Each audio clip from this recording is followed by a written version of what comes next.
Hi guys, எபிசோடோட ஸ்டார்டிங்லேயே பார்த்தீங்கன்னா ராணியத்தை காட்டுறாங்க. அவங்க இப்போ மண்டி போட்டு எல்லாமே எங்கள் அப்பா பண்ணது அது பிஎம்க்கும் தெரியும், அவனும் தான் துணை இருந்தான், ஏன்னா இந்த மாதிரி பண்ணா அப்படின்ட்டு அரசரை மட்டும் விட்டுருங்க, மற்ற எல்லா பள்ளியும் எனக்கு கொடுங்க அப்படின்ட்டு இருக்க. இங்கே ஏன்னு பார்த்தீங்கன்னா அப்படியே ஒரு பக்கம் ஷாக்காகி இன்னொரு பக்கம் உடஞ்சு போய் நின்றுட்டுருக்கான். இதோ நீங்கள் நிறையா விஷயத்த முடிவு பண்ணியிருக்கலாம், ஆனால் இது நான் சொல்கிறது உண்மை, என் பேரை கேளுங்க அப்படின்ட்டு இருக்க. இவன் இதுக்கு மேலே கேட்குறக்கு என்ன இருக்குது அப்படின்ட்டு பிஎம்கிட்ட போய் விசாரிக்கலான்னு போனால் பிஎம்மோட ஒரே குறிக்கோள் பார்த்தனா ராணியோட அப்பா உள்ளே வரக்கூடாது அப்படின்ட்டு அவன் பயந்துட்டு இருக்கான். ஏன்னா உண்மைக்கு இது தெரிஞ்சால் என்ன பண்ணுறது அப்படின்ட்டு. ஆனால் ஏனுக்கு தான் ஆல்ரெடி எல்லாமே தெரிஞ்சிடுச்சு, இனிமேல் அவர் உள்ளே வராமல் நான் பார்த்துக்கிறேன் அப்படின்ட்டு இருக்க. அவர் வரணும், வந்து எல்லா உண்மையும் சொல்லணும்னு இருக்க. அப்படி பார்த்தா இந்த க்ரௌனே கிரம்பிளே அப்படியே ஆடி போயிடும், உனக்கு ஓகேவா அப்படின்னு கேட்டுக்கிட்டு இருக்கான். இதுக்கு மேலே ஆடுறதுக்கு என்ன இருக்குது, எல்லாமே நடந்துட்டு தானே இருக்குது. இந்த இப்போ எடுக்க ஒரே நோக்கம் பார்த்தீங்கன்னா இந்த க்ரௌனையே நான் அழிக்க போகிறேன் அப்படின்ட்டு ஏன்னு சொல்லிட்டு இருக்கான். என்ன நீ லூஸ் மாதிரி பேசிகிட்டு இருக்க, நீ என்ன பேசுகிறேன்னு புரியுதா அப்படின்ட்டு இருக்க.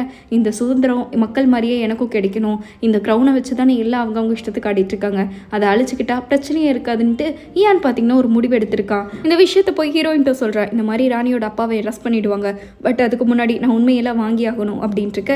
ஹீரோயினும் சரி அதுக்கெல்லாம் உங்களுக்குனால முடியும் தானே, எல்லாம் பண்ணிட்டீங்களா அப்படின்ட்டு இருக்கான். சொன்ன மாதிரியே பார்த்தீங்கன்னா இன்ஸ்பெக்டர் அது இதுன்ட்டு ராணியோட அப்பா வீட்டுக்கு அனுப்பிச்சிட்டாங்க. அவங்களோட ஃபஸ்ட்டு டாப் டு பாட்டம் எல்லா பொருளையும் சீஸ் பண்ணிட்டு எல்லாத்தையும் இது பண்ணிக்கிட்டு இருக்க. அந்த ஒரு பொண்ணு பார்த்தீங்கன்னா விஷம் கழுத்திருப்பால, அந்த பொண்ணையும் பிடிச்சி ஜெயிலில் போட்டுட்டாங்க. ராணி எல்லாத்தையும் பார்த்துக்கிட்டு தான் இருக்காங்க, பட் இப்போ அவங்களும் திருந்திட்டாங்கல்ல. இப்போ பார்த்தீங்கன்னா நம்ம அரசர் அம்மா அப்படின்ட்டு கத்திக்கிட்டு வந்துட்டு இருக்காங்க. இந்த டைம் ராணி எதுவுமே கம்பல் பண்ணாமல் அவங்க பையன்கிட்ட அவ்வளோ அன்பாக பாசமாக நடந்திருக்காங்க. ஒரு வழியாக அவங்களுக்குள்ள இருக்கிற அந்த தாய்மை இருக்குல்ல, அது வெளியே வந்துட்டு எப்படியே அவங்க பையன் கூட சந்தோஷமா இப்போதைக்கு பையன் மட்டும் கிடைச்சா போதுன்ட்டு ராணி பார்த்தீங்கன்னா முழு அம்மாவை மாறிக்கிட்டு இருக்க. ஏன் அவங்கள பார்க்க போகிறான் கோர்ட்டுக்கு. அப்போ பார்த்தீங்கன்னா அவன் வழக்கம் போல சொல்லிக்கிட்டு இருக்கான், நான்லாம் இந்த மாதிரி பண்ணவே இல்லை அப்படின்ட்டு. அப்போ தான் ஏன்னு பார்த்தீங்கன்னா நீங்கள் பண்ண பழியெல்லாம் சொன்னதே உங்கள் பொண்ணு தான், சொல்லுங்கள் இப்போவும் நீங்கள் பண்ணலைன்னு ஒத்துக்க போகிறீங்களா என்ன, இன்னுமே நீங்கள் போய் சொல்லிட்டு இருக்க போகிறீங்களா என்னன்னு கேட்டுட்டு இருக்க. அங்கே அவங்க அப்பாவா ஆடி போயிட்டார், ஏன்னா பொண்ணே போட்டு கொடுத்துட்டாருன்ட்டு அவருக்கு இப்போ தானே தெரிஞ்சிச்சு. இன்னொரு பக்கம் பிஎம் பார்த்தீங்கன்னா இந்த ஐயான்னு சொல்லியிருப்பான்ல க்ரௌனை கலைக்க போகிறோன்ட்டு, அந்த நியூஸை பற்றி தான் பேசிக்கிட்டு இருக்காங்க. அது எப்படி முடியும், மக்களுக்கு நம்ம தேவைப்படுறோம்ல, அது எப்படி கலைக்க முடியும்ன்ட்டு மீட்டிங் போட்டுட்ருக்க. கீழே வந்து பார்த்தா நம்ம ஹீரோயின் உட்காந்துக்கிட்டு இருக்கா. நீ என்ன ரொம்ப விசாரிச்சுட்டே இருக்க போல எல்லாத்தையும் அப்படின்னு கேட்டுட்ருக்க. ஆமாம், இல்லைன்னா யாருக்கு என்ன தெரியும் அப்படின்ட்டு ஹீரோன்ட்ட பார்த்தீங்கன்னா பிஎம் சொல்கிறான், இந்த மாதிரி யான் இந்த மொனார்க்கியை அழிக்க போகிறான், க்ரௌனை அழிய போகுது, இந்த அரண்மனையை அழிய போகுது, அது உனக்கு தெரியுமான்னு இருக்க. ஆமாம் தெரியும், அவர் எடுத்த முடிவு தானே அப்படின்ட்டு ஹீரோயின் பார்த்தீங்கன்னா அவள் சப்போர்ட் பண்ணுற மாதிரியே பேசிட்டு இருக்கா. அடுத்த நாளே இந்த அரண்மனையில் அரசர் பதவி ஏற்க விழா நடக்குது. நம்ம ஏன் தான் பார்த்தீங்கன்னா அரசரா அந்த முயல் படி இன்னும் ஏற்கலைல்ல, அதை ஏற்கிறான். பட் இவன் ஏத்தோனே முதல் வேலையாக அந்த க்ரோன் அழிக்கிறது தான் அவனோட முதல் திட்டம். எல்லாரும் எதிர்பார்த்த மாதிரி அவனும் ஏற்றுட்டு அப்படியே ராஜா மாதிரியே நடந்து வந்துக்கிட்டு அவன் பார்த்தீங்கன்னா இப்போதைக்கு இந்த அழிக்கிறத ஸ்டார்ட் பண்ணலாம் அப்படின்ட்டு முதல் கட்டலையே அதை தான் கொடுக்குறான். இங்கே ஹீரோயின் பார்த்தீங்கன்னா குழம்பி போய் உட்காந்துக்கிட்டு இருக்கா. என்னாச்சு உங்களுக்கு, இப்போ நடந்துட்டு இருக்கிறது எதுனா தெரியுமா அப்படின்ட்டு அசிஸ்டன்ட் கேட்டுக்கிட்டு இருக்க. ஹீரோயின்ட்ட பார்த்தீங்கன்னா இயான் ஆல்ரெடி சொல்லியிருப்பான், நம்ம ஹீரோயின் எப்படியும் நாளைக்கு நீங்கள் பதவி ஏற்றுருவீங்க, அதுக்கப்புறம் நீங்கள் என்ன பண்ண போறீங்கன்ட்டு முன்னாடியே பேசிக்கிட்டு இருப்பா. எனக்கு பெருமையாக இருக்குது, நீங்கள் ஆசைப்பட்டது உங்களுக்கு நடக்க போகுது அப்படின்ட்டு இருக்கும்போது, யான் உங்ககிட்ட நான் ஒன்று சொல்லணும், இவ்வளோ நாள் நான் ராஜா ஆகணும்னு ஆசைப்பட்டுட்டு இருந்தேன், ஆனால் நான் முதல் விஷயம் பண்ண போகிறதே பார்த்தேன்னா இந்த க்ரௌனை நான் அழிக்க போகிறேன் அப்படின்னு சொல்லிட்டு இருக்க. ஹீரோயினுக்கு பார்த்தீங்கன்னா என்ன சொல்கிறீங்க நீங்கள், அதுக்காக தான் நீங்கள் ஆசைப்பட்டீங்கிற மாதிரி இருக்கும், ஆனால் நீங்கள் இதுக்காக தான் இவ்வளோ புரட்சி பண்ணீங்களா அப்படின்னு கேட்டுட்ருக்க. ஆமாம், எல்லாத்துக்குமே அந்த சுதந்திரம் சமௌண்ட் இருக்கணும், அந்த க்ரோனை வச்சு எல்லாரும் வாழ்க்கையை விளையாடிக்கிட்டு இருக்காங்க, இது இல்லைன்னா அப்படி ஒன்று நடக்கவே நடக்காதுல்ல அப்படின்ட்டு அரசர் அப்போவே முடிவெடுத்திருப்பான் நம்ம யான். அவனும் பார்த்தீங்கன்னா இப்போது இந்த மாதிரி பண்ணுறோம் அப்படின்னு சொல்லிட்டு இருக்க. அங்கே எதிர்ப்பெல்லாம் தெரிவிப்பாங்களே, அதே மாதிரி எல்லாம் தெரிவிச்சுட்டு தான் இருப்பாங்க. அப்போ மக்கள்கிட்டே கருத்து கேட்கலாம், நீங்கள் தானே சொல்லிங்க மக்களுக்கு பிடிக்காத அரசரே இல்லைன்ட்டு, மக்கள் வேணும்னா நம்ம வச்சுக்கலாம் அப்படிங்கிற மாதிரி சொல்லியிருப்பாங்க. இங்கே ஹீரோயினும் ஒரு பக்கம் அரண்மனையில் என்னாச்சும் ஏதாச்சும்ட்டு டிஸ்கஷனுக்கு வெயிட் பண்ணிக்கிட்டு இருக்க. ப்ரெஸ்ஸு மீடியாலெல்லாம் இந்த நியூஸ் வைரல் ஆகிடுது. பிஎம் பார்த்தீங்கன்னா ஒரு நல்ல முடிவாக எடுக்கப்படும் அப்படின்ட்டு வழக்கம் போல் அவன் நடிப்பை போட்டு போயிடுறான். இங்கே நம்ம அண்ணா அண்ணி எல்லாமே இந்த விஷயத்த பார்க்குறாங்க, பார்த்து ஷாக் ஆகிடுறாங்க. ஏன்க்கு என்ன மூளை குழம்பிடுச்சு என்ன இப்படி யோசிச்சுருக்கான் அப்படின்ட்டு அவங்களாம் யோசிச்சுட்டு இருக்க. இன்னொரு பக்கம் ராணி பார்த்தீங்கன்னா அவங்க அப்பாவை பார்க்க போயிருக்காங்க. உங்கள் அப்பாவுக்கு ராணியை பார்க்குறதுக்கு கொஞ்சம் கூட இஷ்டமே இல்லை. அவர் ஒரே கேள்வி தான் கேட்குறாரு, பெத்த பொண்ணாக இருந்துட்டு என்னை எப்படி போட்டு கொடுத்துட்டு இப்போ என்னை பார்க்க வந்திருக்க அப்படின்னு கேட்டுக்கிட்டு இருக்க. ராணி பார்த்தீங்கன்னா நீங்கள் என்ன பண்ணீங்கன்னு கூட உங்களுக்கு தெரியல, இன்னுமே இந்த தப்பை பற்றி தான் யோசிச்சுட்டு இருக்கீங்களே, நீங்கள் பண்ணதுக்காக கொஞ்சம் கூட அசிங்கப்படல, நம்ம அரசருக்கு ஆல்ரெடி எல்லா விஷயமும் தெரியும், அவன் தெரிஞ்சுமே இவ்வளோ நாள் நான் கஷ்டப்படக்கூடாதுன்னு மறைச்சி வச்சுட்டு இருந்திருக்கான். அப்படி இருக்கும்போது என் பையனை விட்டுட்டு என்னால் இவ்வளோ தூரம் இனி எவ்வளோ பண்ண முடியும், உங்கள் பாவத்துக்கு நான் எப்படி துணை போவேன்னு நினைக்கிறீங்க, நான் இப்போ எப்படி ஃபீல் பண்ணிட்டு இருக்க தெரியுமா அப்படின்ட்டு ராணி பார்த்தீங்கன்னா அழுதுட்டு அவங்க எமோஷனை சொல்லிக்கிட்டு, நீங்கள் இனிமேல் உங்களுக்கு நினச்சவளை பார்க்குறக்கு பொண்ணு இல்லை, நீங்கள் அனுப்புவீங்க அப்படின்ட்டு அவள் பாட்டுக்கு போயிட்டுருக்கா. இங்கே அவரே ஷாக் ஆகிட்டார், என்ன இப்படி சொல்லிட்டு இருக்கீங்க அப்படின்ட்டு. இங்கே வெளியே வந்து பார்த்தா அவருக்கு ஒரே விஷயம் ஞாபகம் வருது. ஏன்னா நம்ம பிஎம் இருக்கான்ல, அவன் பார்த்தீங்கன்னா மிரட்டி வச்சிருப்பான், இருப்பான். அதை இவங்க பார்த்துக்கிட்டு வெளியே வந்துட்டு இருக்க பிஎம் கரெக்டாக வந்து நிற்கிறான். நம்ம 2 பேரும் இப்போ அரண்மனைக்கு போகணும்னு நினைக்கிறேன் அப்படின்ட்டு பிஎம் பார்த்துக்கு ஒரு வாய்ஸ் வார்னிங் ஆட்டம் கொடுத்துக்கிட்டு இருக்க ஹீரோயினோட அப்பா பார்த்தீங்கன்னா வீட்டுக்கு வந்துட்டாங்க. என்னாச்சு, அவன் என்ன லூசுத்தனமாக பண்ணியிருக்காரு அப்படிங்கிற மாதிரி இயானை பற்றி பேசிட்டு இருக்க அவங்க அப்பா பார்த்தீங்கன்னா அவரும் இவனெலாம் மரியாதை இல்லாமல் பேசாத, அவர் பண்ணி கரெக்டாக பண்ணியிருக்காரு அப்படின்ட்டு ஃபர்ஸ்ட் டைம் பார்த்தீங்கன்னா இயானுக்கு சப்போர்ட் போட்டுக்கிட்டு இருக்காரு. கிட்டத்தட்ட நம்ம இவரோட முடிவுக்கு இயானோட முடிவுக்கு இவரும் ஆதரவு தெரிவிப்பார் போல. பையனே என்னடா இது நம்ம அப்பாவா இது அப்படின்ட்டு ஷாக் ஆகி அவரை பார்த்துக்கிட்டு இருக்க இன்னொரு பக்கமாக பார்த்தீங்கன்னா இந்த மாதிரி நீங்கள் உங்கள் அப்ஜெக்ஷனை சொல்லணும், ஏன் இந்த மாதிரி பதவி ஏற்கிறேன் வேண்டாம் அந்த மாதிரி அரண்மனையே வேண்டான்னு சொல்லும்போது நீங்கள் அதெல்லாம் இல்லை இருக்கணும்ன்ட்டு நீங்கள் தான் எதிர்ப்பு தெரிவிக்கணும்ன்ட்டு அவன் சொல்லிக்கிட்டு இருக்கான். இல்லைனா நான் உங்களை எதுவும் பண்ண மாட்டேன், உங்களோட அரசர் இருக்கார்ல அவரை தான் நான் டார்கெட் வைப்பேன் அப்படின்ட்டு இருக்க ராணிக்கா இவன் பிளாக்மெயில் பண்ணுறேன்னு நல்லாவே புரிஞ்சிருச்சு. இப்போ என்ன பண்ணுறதுன்னு தெரியாமல் நின்றுட்டுருக்காங்க. அரண்மனை பார்த்தீங்கன்னா சில குறிப்பிட்ட தொகை வந்து நல்லா பெரிய தொகையாக தான் லம்ப் அமௌண்ட்டாக கடனில் இருக்குது. அந்த கடனில் இருக்கிற வரைக்கும் நம்ம அரண்மனையை மூட முடியாது, அது ஏங்கிக்கிட்டே இருந்தால் தான் அந்த ரொட்டேஷன் மாதிரி ஆகிட்டே இருக்கும்னு சொல்லிட்டு இருக்க ஹீரோயின் பார்த்தீங்கன்னா என்கிட்ட இல்லாத காசா நான் கொடுக்குறேன், நான் ஸ்பான்சர் பண்ணுறேன்ட்டு இருக்கேன். ஏன் அதெல்லாம் வேணாம், காசு வேணாம் அப்படின்ட்டு ஏன் எதுக்கும் போடாதுன்னு சொல்லிட்டு இருக்கேன். ஹீரோயின் பார்த்தீங்கன்னா உங்களுக்கே தெரியும்ல ஒரு கஷ்டத்தில் கூட தொடையிலாம் என்ன அப்படின்ட்டு, பத்தாதுக்கு ஏன் கம்பெனி தானே, இது என்னோட ராஜ்யம் ஏன் பொறுப்பு தானேன்ட்டு ஹீரோயின் சொல்லிட்டு இருக்கா. இந்த விஷயம் பார்த்தீங்கன்னா பிஎம்க்கு போது இந்த மாதிரி ஹீரோயின் ஃபண்டெல்லாம் கொடுக்குறா அப்படின்ட்டு இப்படியெல்லாம் நடந்துட்டு இருந்தால் இவங்க கண்டிப்பாக அழிச்சிருவாங்க போல.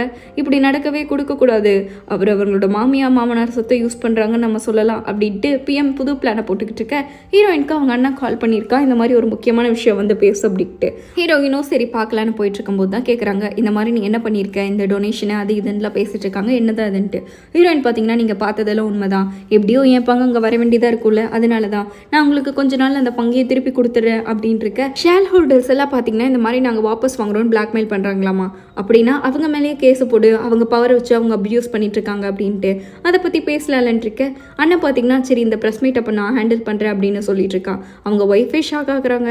இருந்தாலும் நானும் கொஞ்சம் எக்ஸ்போஷர் ஆவன்ல அப்படின்ட்டு அவங்க அண்ணன் கேட்டுக்கிட்டு இருக்க அவங்க அப்பா கரெக்டு தான் இந்த டைம் நீ ஏன் பண்ண அப்படின்ட்டு பையன் மேலே முழுசாக நம்பிக்கை வச்சு கொடுத்துட்டாங்க, நீ போய் உன்னோட வேலையை பத்திரமா முடிச்சுட்டு வா அது போதும் எங்களுக்கு அப்படின்ட்டு அவங்க அப்பா ஹீரோயினுக்கு அவன் தாங்கிட்டு இருக்க ஹீரோயின் வீட்டுக்கு வரும்போது இப்போ பார்த்தீங்கன்னா அவள் ஃபேமிலி தான் அவளுக்கு சப்போர்ட் பண்ணிட்டு இருக்கு. என்னோட லீகல் டீம்லாம் ரொம்பவே ஸ்ட்ராங்காக தான் இருப்பாங்க, அதனால நீ அவ்வளோக்கு எதுவும் ஒரி பண்ணிக்க வேண்டாம் சரியா, அப்புறம் தெரி எதனா ப்ராப்ளம்னா என்கிட்ட கூப்பிடு, எதனா பேச தெரிலன்னா என்கிட்ட சொல்லு, அப்பாவுக்கு பதிலாக நீ தான் போகிற பார்த்து போயிட்டு வா ஒப்பா அப்படின்ட்டு ஹீரோயின் பார்த்தீங்கன்னா அவங்க அப்பாவா ஒப்பான்னு கூப்பிட்டு ஓடுறா. அவங்க அண்ணனுக்கு ஆச்சரியம், என்னது ஒப்பாவா என்னைவா கூப்பிட்டு அப்படின்ட்டு அங்கே போன உடனே ஏன் என்ன வேலை முடிஞ்சேன் நான் எங்கேயோ போயிட்டு வந்திருப்பா போலன்ட்டு இருக்கேன். ஆமாம் இன்னைக்கு நான் எங்கள் அப்பாவை பார்க்க போனேன், அவர் எவ்வளோ இதுவாக பேசினாங்க தெரியுமா, 2 பேரும் சேர்ந்து எனக்கு ப்ரொடெக்ஷன் கொடுக்குற மாதிரி பேசிகிட்டு இருந்தாங்கன்ட்டு நடந்த எல்லா விஷயத்தையும் இன்டர்னு சொல்லிட்டு இருக்கா. எனக்கு இப்போ தான் நிம்மதியாக இருக்குது, இவ்வளோ நாள் எங்கள் அப்பா எனக்கு கொடுக்காததெல்லாம் இப்போ கொடுத்தாரு, இப்போ தான் பார்த்தீங்கன்னா எனக்கு அவங்க ரொம்ப துணையாக இருக்கிற மாதிரி இருக்குது, எனக்கு அவ்வளோ நிம்மதியாக இருக்குது அப்படின்ட்டு ஹீரோயின் இவ்வளோ நாள் ஏங்கிட்டு இருந்தது அந்த பாசத்துக்கு தானே, அதை சொல்லிக்கிட்டே யான் மடியிலே படுத்துட்டு பேசிகிட்டு இருக்க யானுக்கு அவள் பேசுறதுலாம் க்யூட்டாக இருக்குது. அவன் அப்படியே பார்த்து நம்ம ஹீரோயின் பேசுறது ரசிச்சுட்டு இருக்கான். இவங்க 2 பேரும் இங்கே நிம்மதியாக தொங்கிக்கிட்டு இருக்க ஆனால் அங்கே பார்த்தீங்கன்னா ராணி ஒரு பக்கம் நெருப்பில் வைத்த கட்டிட்டு இருக்காங்க. ஏன்னா பிஎம் சொல்லியிருப்பாங்களே இங்கே மட்டும் நீங்கள் பண்ண தப்பில் அரசியல் இழுத்துட்டா அவரோட மானமும் சேர்த்து போயிடும், நீங்கள் பண்ணது உங்கள் அப்பா பண்ண தப்பெல்லாம் அவரை போய் பாதிக்கும் அப்படின்ட்டு நான் உங்களை பாதுகாப்பாக வைக்கிறதுக்கு என்ன வேணாலும் பண்ணுவேன் அப்படின்ட்டு அவங்க ஒரு முடிவு எடுத்துட்டு இருக்க அவங்க அண்ணனும் இந்த மாதிரி கோர்ட்டில் போய் ப்ரெஸ் மீட் அட்டன் பண்ணுறாங்க. அந்த மாதிரி அவங்க பவர் அப்யூஸ் பண்ணுறாங்க அப்படின்ட்டு இன்றைக்கி பார்த்தீங்கன்னா அந்த மீட்டிங்லாம் நடக்குது போல். ராணி அரசரை கூட்டிகிட்டு தான் போயிட்டுருக்காங்க. பட் இந்த டைம் ரூடெல்லாம் இல்லை, அவங்களோட முழு அம்மாவாக மாறி அரசரை அன்போடு நினச்சிட்டு நடந்து போயிட்டுருக்காங்க. அவங்க 2 பேரும் இப்படி சைலண்ட்டாக போயிட்டுருக்கும்போது எல்லாம் பார்த்து பேசிகிட்டு இருக்காங்க. இந்த டைம் மீட்டிங்னா ராணியத்தை எல்லாம் பொழக்க போகிறாங்க அப்படின்ட்டு இருக்க ஹீரோயினுக்கு ஒரு சின்ன ஃப்ளாஷ்பேக்கு கொஞ்ச நேரத்துக்கு முன்னாடி தான் பார்த்தீங்கன்னா ராணி ஹீரோயினை மீட் பண்ணி ஏதோ பேசியிருப்பாங்க. ஏன்னா ராணி பார்த்தீங்கன்னா அந்த ஓகே சொல்லியிருப்பாங்களே அதுவே நம்ம ஹீரோயின் முன்னாடி உட்காந்து தான் பிஎம் கிட்ட ஓகே சொல்லியிருப்பாங்க. இவங்கள ஒரு பக்கம் நடந்துட்டு இருக்கு, அதே மாதிரியே மீட்டிங்கும் நடக்குது. நம்ம ரையானும் வந்துட்டான். வந்த உடனே சரி இதுக்கு யாரெல்லாம் எதிர்ப்பு தெரிவிக்கிறீங்க கொஞ்சம் உங்கள் கருத்தை சொல்லுங்கள் அப்படின்ட்டு ஏன்னு பார்த்தீங்கன்னா இன்னையோடு சரி இந்த அரண்மனை ஆட்சி எல்லாமே அழிஞ்சாகணும், மக்களுக்கு கொஞ்சம் நிம்மதி வேணும், இதை வச்சு நம்ம மிஸ்யூஸ் பண்ணக்கூடாது, நம்மளும் மக்களில் ஒருத்தவங்க தான் சமாதானமாக போயிடலாம், ஏன்னா மக்கள் கூட அதை தானே விரும்புகிறாங்க, இந்த மாதிரி ஒருத்தவங்க ஆதிக்கம் பண்ண தேவையில்லை அப்படின்ட்டு அப்போ மக்களோட தீர்ப்பையே நம்ம எதிர்ச்சாதான் என்ன அப்படின்ட்டு ஏன்னு பார்த்தீங்கன்னா நல்லா சவுண்டாக பேசிக்கிட்டு இருக்க அது முடியாது அப்படின்ட்டு ஒரு வாய்ஸ் ஒன்றுனா இருக்குது. அது எப்படி இந்த நோபில் ஒரு ஸ்டேட்டஸ் தான் உங்களை டிட்டர்மைன் பண்ணுமா அப்படின்ட்டு இருக்க மக்களுக்கு நம்ம தான் என்ன எதுன்னு பாதுகாப்பாக இருக்கணும், அப்படி இருக்கும்போது இப்படி நடக்கிறதுல தப்பு அப்படின்ட்டு இருக்க அப்போ தான் நம்ம ஹீரோயின் அப்போ எதுதான் நீங்கள் சரின்னு சொல்கிறீங்க, யானை பிளான் பண்ணி கொள்வது அது சரியா அப்படின்ட்டு ஹீரோயின் பார்த்தீங்கன்னா டக்குன்ட்டு ஒரு கேள்வியை கேட்டு விட்டுறா. அங்கே எல்லாரும் ஷாக் ஆகிட்டு இருக்காங்க, என்னடா இது இந்த கேள்வியை பிஎம் பார்த்து கேட்டுட்டு இருக்காங்க அப்படின்ட்டு. ஏன்னா நம்ம பிஎம் பேசியிருப்பாங்க பார்த்தீங்களா ராணி கிட்ட இந்த மாதிரி எப்போ நீங்கள் பண்ண தப்புக்கெல்லாம் சேர்த்து சேர்த்து உங்கள் பையனையும் நான் கோர்த்து விட்டுருவேன் அப்படின்ட்டு. அதுக்கப்புறம் அவன் பார்த்தீங்கன்னா ஈயானை அந்த நெருப்பில் வச்சு கொல்ல ட்ரை பண்ணாங்களே அதை பற்றி அவன் பேசியிருப்பான். அதெல்லாம் உங்கள் அப்பா தான் பண்ணார், பட் எல்லாமே தெரிஞ்சு நான் உடந்தையாக தான் இருந்தேன்ட்டு அந்த மாதிரிலாம் அவன் பேசியிருப்பான். இந்த ரெக்கார்டிங்கை பார்த்தீங்கன்னா ராணி என்னால் கடைசியாக முடிஞ்சது உங்களுக்கு உதவி செய்கிறேன்ட்டு நம்ம ஹீரோயின்ட்ட கொடுத்துருப்பாங்க. இங்கே ஏன்னு பார்த்தீங்கன்னா இப்போ இதுக்கு யாருக்கு உறுதுணையாக இருந்தீங்க சொல்லுங்கள், இன்னொரு டைம் யாராச்சும் பிஎம்க்கு சப்போர்ட் பண்ணிங்கன்னா அவங்களையும் நான் குற்றவாளியாக அறிவிப்பேங்கிற மாதிரி அவன் ஒரு மாசாக கொடுத்துக்கிட்டு இருக்க. வெளியே போகிற ஹீரோயின் இனிமேல் போய் நம்ம ஈயானை பாதுகாக்கிறதும் பொறுப்பு அப்படின்ட்டு அவனோட செக்ரட்டரி கிட்ட சொல்லிட்டு போயிட்டுருக்க.